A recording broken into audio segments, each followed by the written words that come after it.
Sa Lucena City, dalawang individual arestado sa pagbebenta ng smuggled cigarette na aabot sa mahigit 2 milyon.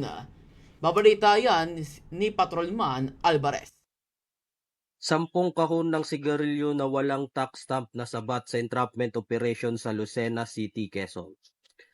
Arestado ang dalawang individual sa isinagawang entrapment operation ng mga operatiba ng Quezon Maritime Police Station dahil sa pagbebenta ng sigarilyong walang tax stamp sa Barangay Dalahican, Lucena City, Quezon nito lamang umaga ng ika-17 ng Hunyo taong kasalukuyan.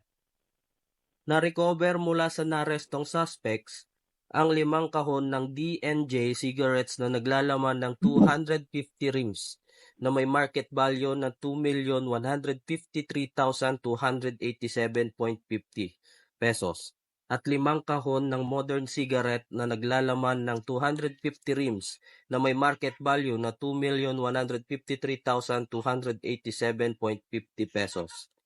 Batay sa kalkulasyon ng BIR Lucena, hindi naman nagtangkang tumakas pa ang naaresto kung kaya't naging maayos ang resulta ng nasabing operasyon.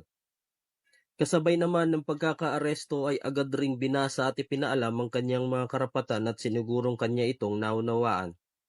Mahaharap sa kasong paglabag sa Section 254 at 263 ng Republic Act 8424 o Tax Reform Act of 1997 na inamyendahan ng Republic Act 10963.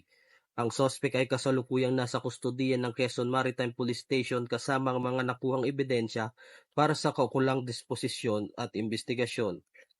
Mula dito sa Quezon Maritime Police Station, ako si Patrolman Alvarez nag-uulat para sa programang Serving the Community, Protecting the Sea. Samantala, ipasok natin ang ating guest nga